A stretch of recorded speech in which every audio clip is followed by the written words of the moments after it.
Olá pessoal, Deus abençoe a todos vocês. Bem, nós vamos estudar agora Carta à Igreja de Éfeso, as sete igrejas do Apocalipse. Então nós vamos agora meditar nesta carta, né, à Igreja de Éfeso. Então vamos lá. Éfeso, ela era a maior cidade, né, a mais rica, a mais importante cidade da Ásia naquele tempo. Era um dos centros de culto ao imperador. Uma cidade muito idólatra, muito imoral também. E a perseguição era forte, né, para aqueles que buscavam a Deus. É uma guerra buscar a Deus em Éfeso, porque tinha um templo aí, o templo de Diana, né? Paulo ele visitou a cidade de Éfeso 3 vezes e na sua terceira viagem ele ficou lá 3 anos. Tem até um livro na Bíblia chamado Efésios, né? Para os Efésios, povo de Éfeso. Então, essas sete igrejas que nós vamos estudar, elas representam a igreja do Senhor Jesus de todas as épocas, desde o seu nascimento até a sua subida. E eu, você, todos nós estamos inseridos em uma dessas igrejas. São sete, né? Duas igrejas, elas só receberam elogios, Esmirna e Filadélfia. Tem quatro que receberam elogios e críticas, Éfeso, Pérgamo, Tiatira e Sardes. E tem uma igreja que só recebeu críticas, né, que foi Laodiceia. Então, quais são as táticas do diabo para com essa comunidade, esse povo de Deus que estava em Éfeso? Qual era a tática do mal com relação a essa igreja? Era a perseguição e a sedução. Então, se esse povo não desistisse pela perseguição, eles iriam desistir pela sedução. Sedução pelas coisas, as coisas do mundo. Essa era a tática do mal contra essa igreja. E ele vai começar a falar o seguinte: escreve ao anjo da igreja de Éfeso o seguinte: isto diz aquele que tem na sua destra as 7 estrelas, que anda no meio dos 7 castiçais de ouro. Então, as 7 estrelas são os 7 pastores, né? E os 7 castiçais são as 7 igrejas. Então, Jesus ele anda no meio da sua igreja, né? E qual a mensagem dele para a igreja? Vamos ler. Conheço as tuas obras, quer dizer, eu vejo tudo, eu conheço tudo, né? O teu trabalho, a tua paciência, e que não pode sofrer os maus. E pusestes a prova os que se dizem ser apóstolos e não são, e tu o achastes mentirosos. Quer dizer, você não tolera os maus no meio de vocês. Então aqui está uma mensagem para todos nós, né? Porque tem muita gente que tolera os maus, né? E é preciso entender que existe um limite. Existe um limite daqueles que causam danos à obra de Deus. Nós não estamos falando daqueles que estão passando por um tratamento, uma libertação. Tem que ter paciência com essas pessoas. Mas aqui ele está falando de pessoas que não querem mudar, pessoas que não querem ter uma transformação de vida. Elas continuam ali, né, no meio da obra, mas prejudicando a obra. Então, a qualidade dessa comunidade de Éfeso era que eles não toleravam esse tipo de gente. Eles não toleravam falsos profetas ensinando heresias, né? Então era uma virtude dessa igreja de Éfeso. No versículo 3 ele diz: e sofrestes, e tens paciência, e trabalhastes pelo meu nome, e não te cansastes. Quer dizer, havia labor, né? Havia trabalho. Era uma igreja perseverante nas tribulações. Era difícil, muitos eram perseguidos e até mortos, né? Porque não se dobravam ao César, ao imperador, à imagem, né? Outros estavam sendo perseguidos por causa de não adorar, né? A imagem de Diana, está aí a imagem dela, vários, vários seios, né, no corpo, enfim. Outros estavam sendo seduzidos a cair nos falsos ensinos dos falsos apóstolos. Então era difícil, era uma guerra, né? Mesmo assim eles não se cansavam de buscar a Deus. E aí ele vai falar o que ele tem contra essa igreja de Éfeso, no versículo 4. Tenho, porém, contra ti que deixastes o teu primeiro amor.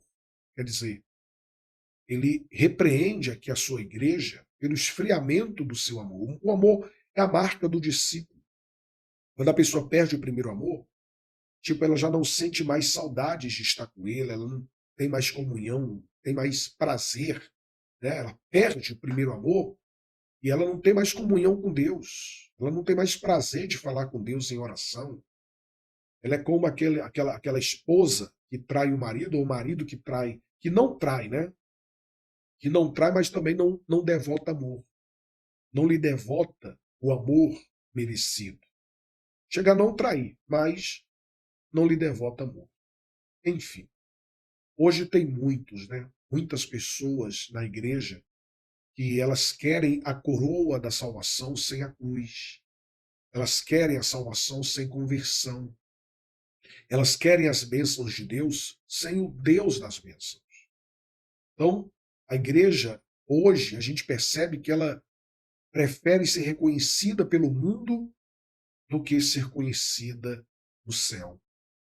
Claro que não são todos aqui de Éfeso que estavam nessa situação, né? Que abandonaram o primeiro amor, mas a quantidade, né, de pessoas que abandonaram o primeiro amor era muito maior.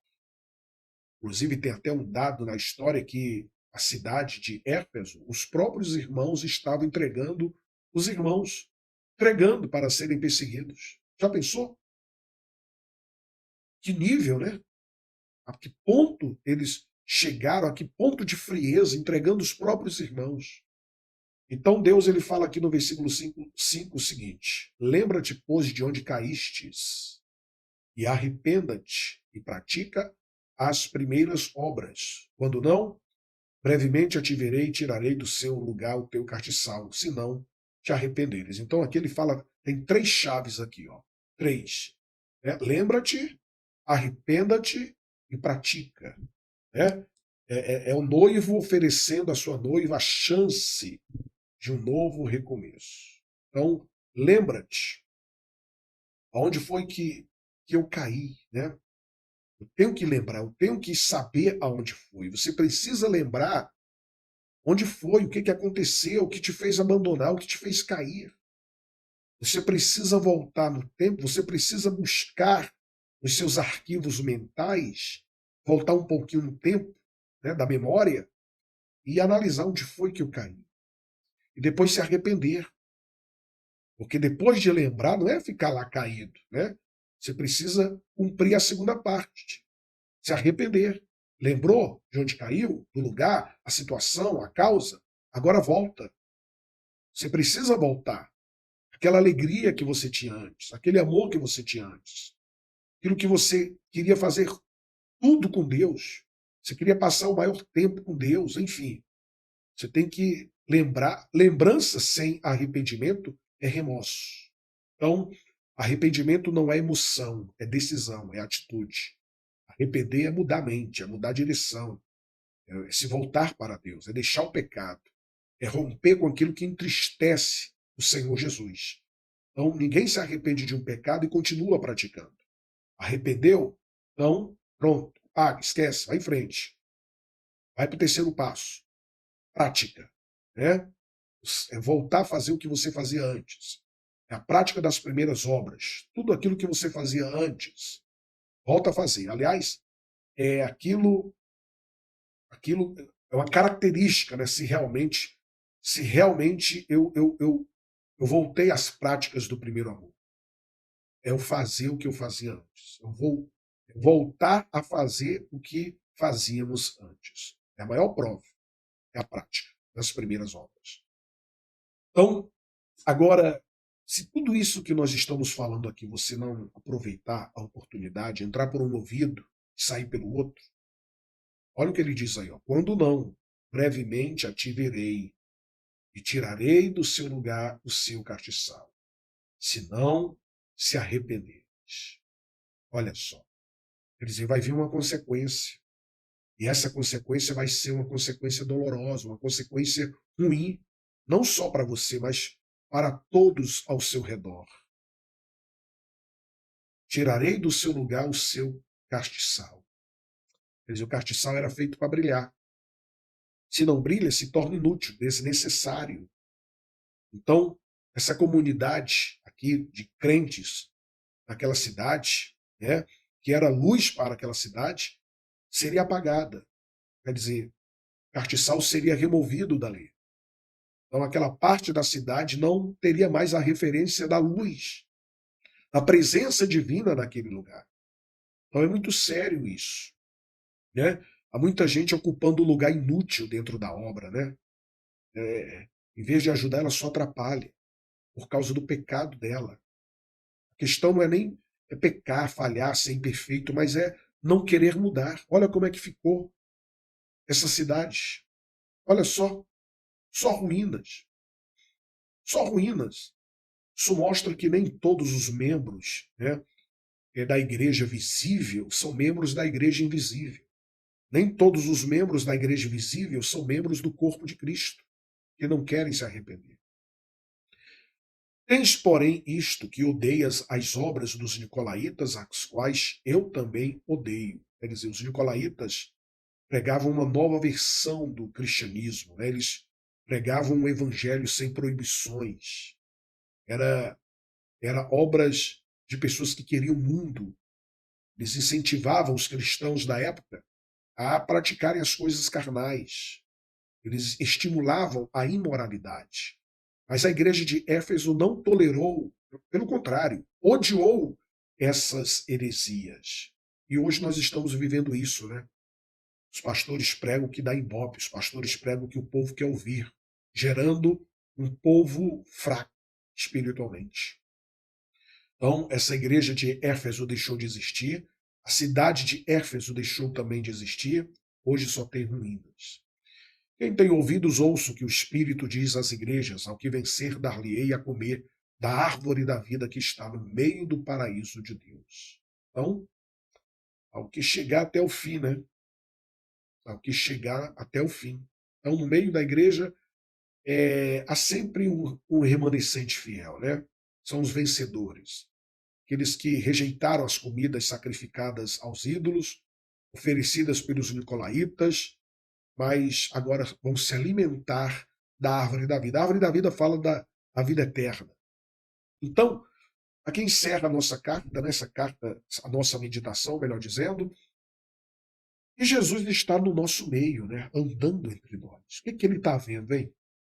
Que elogios ele pode fazer a nós? Que exortações ele tem para nós? Quem já perdeu o encanto do primeiro amor? Quem é que precisa se lembrar, se arrepender e voltar? Que mudanças precisamos fazer? Ouça o que o Espírito diz à igreja, tá certo? No próximo vídeo nós vamos meditar na segunda carta. Que Deus abençoe a todos vocês.